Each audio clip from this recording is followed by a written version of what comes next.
pada sore hari ini, mari kita menyembah, meninggikan Tuhan dengan penuh antusias kepada Tuhan dan Raja kita.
terus merasakan kebaikan Tuhan, dan biarlah setiap pujian yang kami naikkan Tuhan Yesus boleh menyukakan Bapa di surga. Biarlah Tuhan Yesus dimanapun kami berada senantiasa nama Tuhan saja yang dipuji. Sebentar kami akan mendengarkan firman-Mu. Sekali lagi Tuhan, Kau yang akan terus bajak setiap tanah hati kami, sehingga Tuhan Yesus kami benar-benar meresponi firman Tuhan yang akan kami dengar pada saat ini Tuhan Yesus, sehingga benih firman Tuhan akan terus bertumbuh di dalam kehidupan kami dan menjadi kesukaan bagi Allah, dan biarlah kehidupan kami boleh tetap menjadi berkat. Terima kasih urapi hamba-Mu yang akan menyampaikan firman-Mu. Di dalam nama Tuhan Yesus kami berdoa dan bersyukur. Haleluya. Amin. Amin. Sebentar kita akan mendengarkan firman Tuhan yang akan dibawakan oleh Pendeta Melvin Nainggolan. Tuhan Yesus memberkati.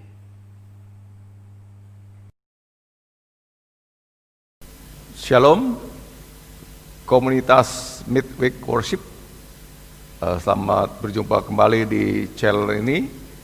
Dan saya Pendeta Melvin Nainggolan akan menyampaikan firman Tuhan mengenai God's favor.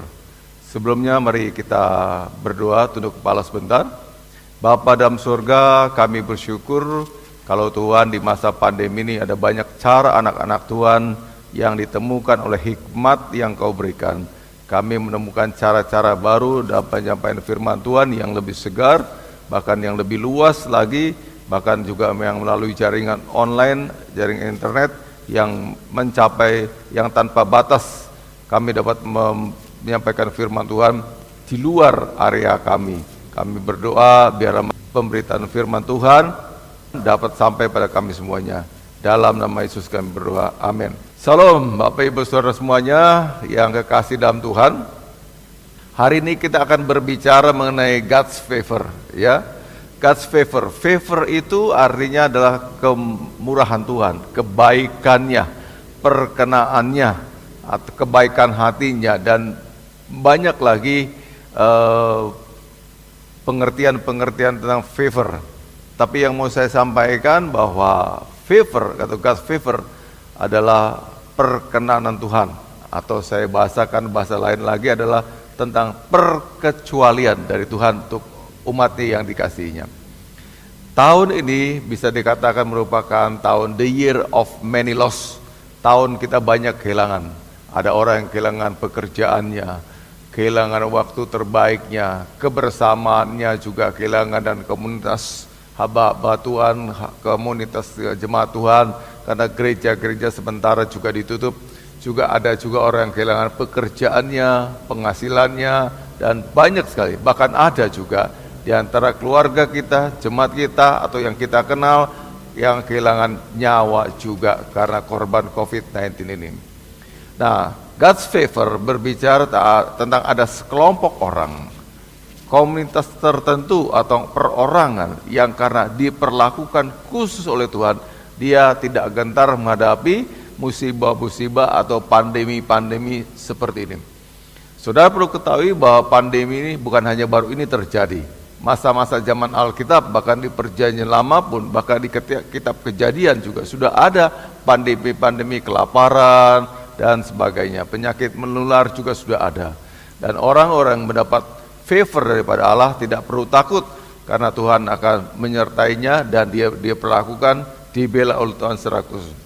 God's favor artinya adalah seseorang yang mendapat perkenan di mata Tuhan, atau orang yang mendapat perlakuan khusus di mata Allah, seakan-akan dia berjalan di bawah surga yang terbuka, ya, atau langit yang terbuka. Kata langit terbuka sama dengan surga terbuka. Artinya orang itu mendapat perlakuan yang khusus dari Allah. Allah menyertai dia dengan luar biasa. Nah, untuk mempersingkat waktu, saya ambil contoh misalnya kisah Ishak, ya, dalam Kejadian pasal 26 ayat 1 sampai 14. Mulai dari ayat pertama sampai 14, di ayat pertama dikatakan demikian. Maka timbullah kelaparan di negeri itu. Ini bukan kelaparan yang pertama. Jelas bahwa pandemi jenis ini sudah ada sebelum pandemi yang sekarang. Bahkan jauh sebelumnya, ribuan tahun sudah ada. Ya, telah terjadi dalam zaman Abraham dan mungkin berkali-kali. Dan saat itu Ishak pergi ke Gerar kepada Abimelek, raja orang Filistin. Nah, mulai ceritanya di sini. Nah, jadi pada masa kekeringan itu, ya ayat 12 dikatakan, masa kekeringan itu menaburlah Ishak, ya. Kita lihat ayat 12-nya. Demikian firman Tuhan. Dalam ayat 12 dikatakan, maka menaburlah Ishak di tanah itu dalam tahun itu juga, tahun kekeringan dimaksud tadi, zaman kelaparan tadi, kekeringan tadi, Ishak justru menabur, ya. Ia mendapat hasil 100 kali lipat sebab ia diberkati Tuhan. Nah, Bapak Ibu, ini yang sangat menarik sekali, ya.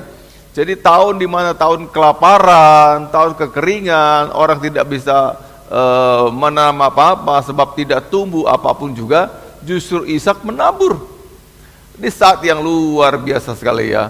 Kalau Bapak Ibu bayangkan, ya, kalau pernah lihat soil tanah yang bayangkan kalau udah pernah pergi ke Israel atau ke daerah Timur Tengah, tanah soil, tanah permukaannya tanah yang bisa ditiup angin. Jadi kalau masa musim kemarau, musim kering, musim seperti itu, maka tidak bisa kita menabur sama sekali. Jadi benih yang ditabur pun akan diterbangkan angin juga, akan hilang juga. Tapi Ishak menabur. Mungkin tetangganya Ishak kanan dan kirinya berkata juga dalam batinnya, ini orang gila, ya. Masa-masa kayak gini kok menabur, ya. Mungkin orang ini betul-betul gila. Tapi mereka nonton, kemudian Ishak menabur, dan firman Tuhan katakan di tahun itu juga ia memperoleh 100 kali lipat. Haleluya. Tentu mereka tetangga kanan kirinya mencoba mencari tahu dan mungkin meniru-niru, ya. Bayangan saya ini, coba saya berimajinasi. Jadi kalau Ishak sukses, maka tetangga kanan dan kirinya juga mereka mencoba juga menabur. Lalu selama satu tuayan itu mereka sudah menuai, mereka mulai kembali menabur kembali. Waktu dia mulai menabur kembali, tetangga kanan kirinya juga ikut-ikut menabur lagi. Tapi pada saat musim tuayan lagi, Ishak berhasil, ya, Ishak menuai, namun kanan dan kirinya tidak dapat apa-apa. Sebab kata firman, ia jadi kaya, semakin kaya, bertambah kaya, bahkan semakin kaya dan sangat kaya. Firman Tuhan dalam ayat 13 dikatakan demikian. Dan orang itu menjadi kaya, ini yang pertama kali, karena hasil yang 100 kali lipat. Kemudian bahkan ia kian lama kian kaya, berarti diulang, menambah kekayaannya, diulang lagi menambah kekayaannya, dan kemudian dia jadi sangat kaya. Tentu tetangga kanan kirinya juga menjadi terobsesi, ingin juga meraih sukses seperti Ishak. Dan mereka mencoba untuk menabur seperti Ishak, tapi mereka tidak mendapatkan hasilnya. Kenapa? Karena memang bukan terletak pada usaha, tapi pada favor Allah. Allah membuat perbedaan pada Ishak dibandingkan orang lain. Nah, bayangan saya berkembang lagi. Kalau dikatakan ia semakin kaya, tentu hasil pertama berhasil, yang kedua diulang lagi berhasil, Ishak juga mau ulangi lagi yang ketiga kalinya mungkin, ya, dan seterusnya. Lalu mungkin nih, coba berimajinasi sedikit, ini imajinasi saya, tidak ada dalam Alkitab sih. Lalu kemungkinan tetangga sebelahnya juga berkata gini, Pak, coba dong tolong kamu datang ke Pak Ishak itu, bilang coba kita pinjam benihnya dia, kali karena benihnya dia istimewa, ya, coba pinjam dia sekarung benihnya, nanti kita kembalikan bila kita berhasil. Oke. Nah, mereka datang ke rumahnya Ishak, tok tok tok, ya, selamat siang Pak Ishak, ya selamat siang, saya boleh nggak minta tolong benih yang Pak Ishak tuh pakai, aku juga minta dong dikasih 1 karung aja, nanti aku kembalikan bila aku panen. Demikian juga tetangga sebelahnya lagi juga minta yang sama, aku juga pinjam dong, boleh nggak? Ya, kasihkan aku dong dengan kemurahan hati kamu, ya, benih yang sama yang seperti kamu juga tanami. Siapa tahu aku berhasil juga, nanti aku kembalikan lagi, bahkan 100 kali lipat aku kasih sama kamu juga. Kemudian dikasihlah, karena Ishak orangnya baik hati, dipinjamilah benih yang sama. Kalau mereka sama-sama menabur kembali, tetangga kiri menabur, Ishak menabur, tetangga kanan juga menabur. Pada waktu menuai, yang kanan dan kiri tidak ada hasilnya sama sekali, tapi Ishak kembali lagi, sukses lagi. Dia mendulang lagi sukses yang luar biasa. Ini favor, Bapak Ibu. Ini yang disebut dengan God's favor, ya. Satu kemurahan Allah, perlakuan khusus Tuhan, pengecualian Tuhan yang luar biasa. Kalau kita semuanya dapat seperti ini dari Tuhan, luar biasa sekali. Dan ini menurut saya merupakan bukti daripada iman kita. Jadi intisari kekristenan bukan sekedar kita tahu dogmatika, kita tahu doktrin, dan kita tahu juga hal-hal rohani, rajin ke gereja, ikut pelayanan, tapi nggak ada buktinya. Nah, di sini kita akan belajar bahwa God's favor membuktikan semuanya. Mungkin yang kita tahu tidak banyak, tidak seberapa, tetapi perlakuan khusus Tuhan membuktikan kalau bukan Tuhan kita nggak bisa kayak gitu. Jadi kita mendapatkan bukti yang akan kita berikan pada tetangga kanan kiri siapapun juga, ya orang yang kita kenal, mereka akan tahu dan akan lihat bahwa Yesus Tuhanlah juru selamat kita yang jadi penopang, pensupport kita jadi berhasil. Amin. Nah, jadi itu yang disebut dengan God's favor. Itu salah satu contoh. Kita ikuti lagi yang lainnya. Misalnya pada saat zaman Yakub, ya, Kejadian pasal 30, ya, dari ayat yang ke-25 hingga ayat yang ke-43. Kejadian pasal 30 ayat yang ke-25 sampai ayat yang ke-43. Intisarinya seperti ini Bapak Ibu. Jadi pada masa itu setelah anak-anaknya Yakub lahir dari Lea, dari Rahel, juga dari kedua budak yang diberikan, baik itu budaknya Lea dan budaknya Rahel, maka sudah lengkaplah anak-anaknya Yakub. Dan kemudian Yakub mohon diri pada Laban mertuanya, izinkanlah aku pulang kembali ke kampung saya. Lalu dibujuklah oleh Laban, tinggallah di sini tetap bersama dengan aku dan aku akan memberikan upahku. Artinya izinkanlah saya mengupahi kamu. Dan Laban mengakui, sebab ternak gembalaanku, ternak dombaku tidak ada apa-apanya sebelum kamu datang. Setelah kamu datang berkembang luar biasa. Jadi Laban pun mengakui bahwa karena Yakublah ia berkembang menjadi kaya. Itu pengakuan dari mertuanya. Lalu singkat cerita, setelah ditawarkan oleh Laban, apa upahmu, apa yang bisa kuberikan padamu, upah yang patut kamu terima dari aku. Ya, kemudian Yakub mengatakan, tidak usah repot-repot kasih apa-apa, cukuplah berikan pada saya kambing domba yang berbintik-bintik dan berbelang-belang. Laban pikir, ini hal yang biasa, yang lumrah, yang tidak seberapa. Langsung dia katakan, oke, deal. Ya, jadilah milikmu segala kambing domba dan ternak yang berbintik-bintik, yang berbelang-belang itu milik kamu. Ya, namun yang mereka yang tidak cacat, tidak berbelang-belang dan tidak berbintik-bintik itu tetap bagianku. Jadilah seperti itu. Kemudian diceritakan dalam kisah itu bagaimana Yakub membuat semacam ramuan, ya, dari daun hawar dan sebagainya, dan dibuat itu di minumannya hewan-hewan yang diternakkan itu.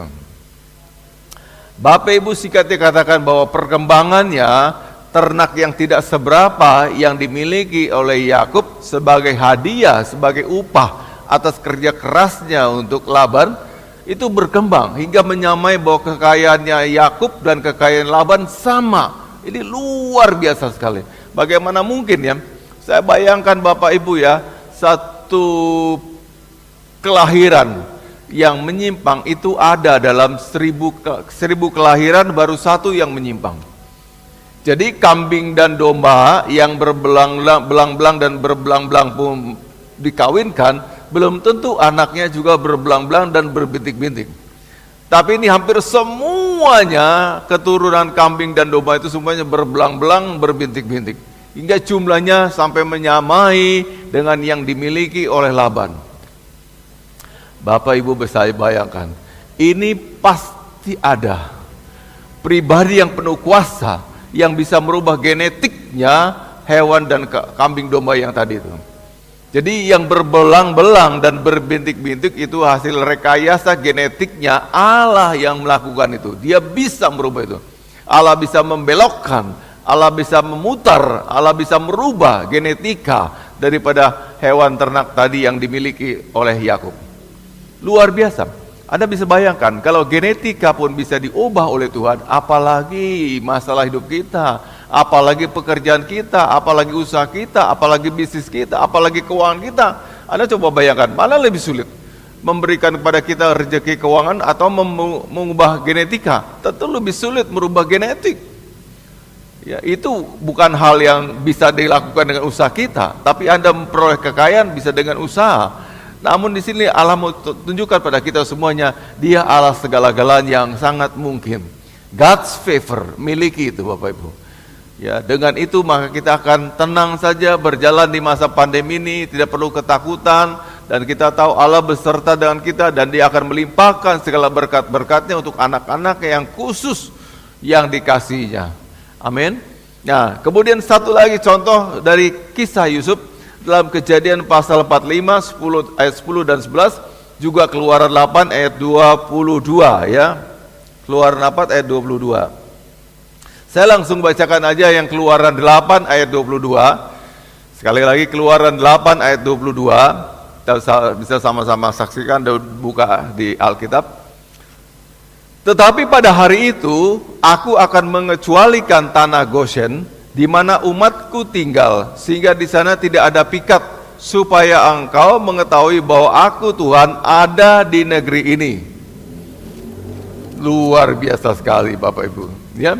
Jadi Tuhan mengadakan perkecualian kepada keluarganya Yusuf yang ada di Goshen. Ya, dikatakan demikian ya. Kalau kita juga baca tadi yang sudah saya sebutkan, Kejadian yang pasal 45 ya, ayat 10 dan 11, ini kata Yusuf, engkau akan tinggal di tanah Goshen dan akan dekat kepadaku, engkau serta anak-anak dan cucumu, kambing domba dan lembu sapimu dan segala milikmu. Di sanalah aku memelihara engkau, sebab kelaparan ini masih ada 5 tahun lagi, supaya engkau jangan jatuh miskin bersama sesi rumahmu dan semua orang yang turut serta dengan engkau. Kejadian 45 ayat 10 dan 11. Luar biasa sekali. Nah, sekarang saya mau jelaskan tentang Goshen itu Bapak Ibu ya. Goshen itu berada di tengah-tengah, atau dalam bahasa Inggris katakan in the midst of Egypt, di tengah-tengahnya Mesir. Logikanya kalau suatu tempat, satu area itu ya, gini akan saya berikan gambar saja.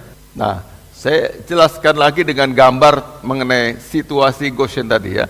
Jadi gini Bapak Ibu dan saudaraku, ya anggaplah ini misalnya ini Mesir. Ini Mesir. Dan Goshen itu bukan di luar sini. Goshen itu di dalam sini, tengah-tengah, in the midst of Egypt. Ini Goshen. Logikanya, jikalau satu area ini terkena musibah kelaparan, ada pandemi kelaparan, ada musibah sesuatu, harusnya kan kena semuanya. Gini kan? Ini mesti gini kan? Tapi ini tidak, khusus Goshen ini tidak.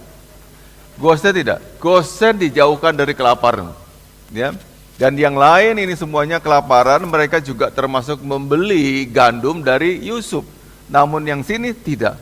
Ya, ini tidak. Dan itu perkecualian. Tadi katakan ayat tadi ya, dalam ayat Keluaran 8:22, aku akan mengecualikan. Jadi kalau kita mendapatkan favornya Allah, maka kita akan dikecualikan. Dan itu satu perlakuan khusus daripada Tuhan yang luar biasa sekali. Ada lagi satu lagi sebagai bagian akhir kisah saya nih, tentang Elia. Elia juga mengalami satu perlakuan khusus Allah, satu favornya Allah. Ya, jadi ketika Elia itu berada di tepi sungai Kerit, satu raja-raja pasal 17 ayat 3 sampai ayat 4 berkata begini firman Tuhan, pergilah dari sini, berjalanlah ke timur dan bersembunyilah di tepi sungai Kerit, di sebelah timur sungai Yordan. Ayat 3. Lalu engkau dapat minum dari sungai itu dan burung-burung gagak telah kuperintahkan untuk memberi engkau makan di sana. Jadi sungai Kerit itu telah menjadi kering selama kelaparan yang hebat itu, musim kering yang luar biasa. Maka sungai itu pun menjadi, ya kalau tadinya sungai udah berubah menjadi parit, sekedar parit. Dan Elia minum dari sana kata Tuhan. Masih ada sisa yang bisa diambil untuk minumnya dia tiap-tiap hari. Kemudian dari mana makannya? Tuhan perintahkan burung gagak memberikan dia makan 3 kali sehari dengan daging khas yang luar biasa. Ini favor. Jadi karena satu orang yang dipelihara Tuhan dengan khusus, seperti Yusuf tadi menyelamatkan kaum Yakub Dia dan keturunannya serta anak cucunya, kambing dombanya semua selamat. Begitu pula dengan Elia ini juga. Karena Elia janda Sarfat juga dipelihara oleh Tuhan. Kalau Bapak Ibu juga orang yang mendapat God's favor, ada juga dipelihara oleh Tuhan, dan bahkan keluargamu, kaummu juga, usahamu, bisnismu, semua aman di dalam lindungan Tuhan. Tidak perlu kita takut dan tidak perlu kita cemas. God's favor. Sekarang bagian akhirnya, bagaimana kita bisa mendapatkan God's favor tadi itu? Syaratnya apa supaya kita dapat privilege khusus dari Tuhan, perlakuan khusus daripada Tuhan? Yang pertama, membangun relasi dengan Allah lebih lagi. Lebih dalam lagi kita bangun relasi dengan Tuhan. Artinya ketika seseorang menjadi sahabatnya Allah, menjadi orang yang dihormati Tuhan karena dia sungguh-sungguh serius hatinya terpaut pada Tuhan, maka Tuhan juga pasti akan bela hidupnya dan lindungi dia. Jadi setiap hari kita berjalan bersama dengan Tuhan. Hari ini pada waktu susah, jalan bersama dengan Tuhan. Waktu hidupku gembira dan diberkati, jalan dengan Tuhan. Kapan saja tidak ada waktu yang saya lepas daripada Tuhan. Semua hidup saya, waktu saya untuk Tuhan semuanya. Dan ini berkat yang luar biasa sekali. Sangat luar biasa sekali Bapak Ibu. Satu dorongan buat kita. Jadi di musim pandemi ini, mendekatlah lagi kepada Tuhan lebih lagi. Sembahlah Dia, gempur habis-habisan dengan penyembahanmu, gempur habis-habisan dengan doamu. Kalau dulu kita udah berdoa setengah jam satu hari, jam sehari setengah jam ya, sekarang ditingkatkan dong, jadi 2 kali setengah jam 1 jam. Ditingkatkan dong baca Alkitabnya. Kalau dulu 1 pasal 1 hari, sekarang 2 pasal, 3 pasal. Itu akan membuat kita punya relasi lebih dekat lagi dengan Tuhan. Dan karena kita punya relasi dengan Allah, maka Allah juga akan bela kita. Akan ada perkecualian khusus dari Allah untuk kita. Karena kita dibela sebab kita berrelasi dengan Tuhan dengan sangat baik. Saya rasa itu merupakan nasihat paling pas sekarang di masa pandemi ini. Itu kita membangun relasi baru dengan Tuhan yang lebih baru lagi. Relasi baru yang lebih baru. Jauh melebihi yang sudah pernah kita bangun dengan Allah. Mungkin dulu sekitar kita agamawi, sekedar datang rajin ke gereja, ikut-ikut pelayanan dan sebagainya. Sekarang saatnya kita betul-betul lebih deep lagi dengan Allah. Lebih intim lagi dengan Tuhan, lebih sungguh-sungguh lagi dengan Tuhan. Ini akan membuat jaminan buat kita semuanya. Dan kita lolos dari pandemi ini dengan diberkati, bukan tidak diberkati. Nah Bapak Ibu, saya mau katakan begini, ada satu cerita ya, dari teman saya yang gembala sidang juga. Saya kenal dengan salah seorang jemaatnya. Saya tanya di mana sekarang dia berada, apakah dia masih setia beribadah. Dia kata, oh dia sekarang diberkati luar biasa. Sekarang tidak ada di Medan, sekarang sedang ada proyeknya, sekarang di Bekasi. Hah? Saya kaget, gimana bisa? Kan sulit sekarang kita bisa pergi ke Jakarta. Tapi katakan dia dapat proyek, dapat borongan yang luar biasa sekali. Itu Bapak Ibu, itu anak Tuhan yang dapat favor Allah. Di saat orang sulit tempat kerjaan, bahkan kerjaannya hilang, proyeknya hilang, semua jadi tidak jelas, ada penundaan, tapi anak Tuhan yang mendapat favornya Allah, dia justru mendapatkan berkat-berkat yang di luar dugaan, yang tidak pernah terbayangkan. Favornya Tuhan. Satu lagi dari saya, satu cerita. Ada seorang anak Tuhan juga, yang tinggal di Amerika Serikat, tapi belum dapat PR, belum permanent resident. Dan dia sedang ngurus-urus untuk itu, dan sudah 10 tahun dia mencoba untuk dapatkan PR-nya. Dan selama itu dia gagal terus. Yang pertama kali gagal sampai ke 9 kali gagal. Yang ke-10 adalah kesempatan terakhir karena mengingat usianya, batas usia. Dia coba mengajukan lagi. Tapi hatinya juga bimbang dan khawatir, apakah saya bisa? Sebab 9 kali udah dilakukan tes, selalu Inggrisnya adalah lolos. Jadi Bapak Ibu, untuk kita bisa dapat PR, ya kita harus punya bahasa Inggris yang bagus dong ya. Pastinya itu, karena kita akan dites bagaimana Inggris kita. Untuk tinggal sebagai permanent resident di negara orang. Singkat cerita, dari omong-omong dengan pastor temannya seorang pastor, ada tamu di gereja waktu itu datang, dan begitu temannya sahabatnya, mereka cerita bahwa orang ini akan pulang ke Indonesia bila gagal mendapatkan PR. Oh kok pulang? Ya ceritakan tentang masalahnya. Kemudian dia katakan, sini coba saya bawa berkasnya. Bapak Ibu, harusnya memang orang yang ajukan PR tuh bisa berbahasa Inggris dengan lancar, dengan fluent, ya, dengan fasih. Tapi ini Bapak Ibu, dia dapat rekomendasi untuk mendapatkan permanent resident yang bahasa Inggrisnya tidak terlalu bagus. Kenapa bisa? Allah bisa merubah apa saja. Dia bisa merubah sistem. Seperti tadi Ishak menabur di tanah yang kering. Dan tanah kering gak mungkin Bapak Ibu, gak ada airnya gimana bisa tumbuh. Tapi kenyataan tumbuh, bahkan dia menghasilkan 100 kali lipat. Sebab siapa? Allah yang buat itu. Allah bisa bekerja melampaui sistem, merubah sistem, tidak ikuti aturan, bisa juga buat begitu. Seperti tadi, permanent resident harusnya orang bisa berbahasa Inggris. Dan dia telah mencoba hampir 10 kali dan selalu gagal dan gagal lagi. Tapi waktu Allah terlibat, Allah yang memikirkan gimana anaknya supaya dapat permanent resident, dia berhasil. Jadi bagaimana cara kita supaya dapat privilege khusus daripada Tuhan? Satu cara, bangun relasi dengan Tuhan yang lebih lagi, lebih dalam, lebih intim lagi, lebih sungguh-sungguh, lebih serius lagi. Penyembahanmu. Kalau dulu kita menyembah Tuhan hanya pagi hari mungkin, sekarang tambah lagi. Bisa 2-3 kali dalam sehari. Siang menyembah Tuhan, kan kita work from home, kita kerja di rumah. Ya, kemudian juga baca Alkitabnya lebih lagi. Ini saatnya. Yang lalu kau terlalu sibuk sekali berpergian sana sini, banyak sekali aktivitas sehingga tidak punya waktu untuk bersama dengan Tuhan. Ini saatnya kita bersama dengan Tuhan. Puji Tuhan, mari kita berdoa sama-sama. Bapa dalam surga, terima kasih melalui midweek worship ini Tuhan kami diingatkan. Apa yang harus kami lakukan, tanggung jawab kami sebagai umat-Mu. Penyembahan adalah merupakan tanggung jawab pertama kami di hadapan Tuhan. Menyembahmu dan menyembahmu. Bawa kami Tuhan pada hubungan lebih dalam lagi dengan Tuhan. Menyembah Tuhan lebih dalam lagi dan lebih. Baca firman Tuhan lebih dalam lagi.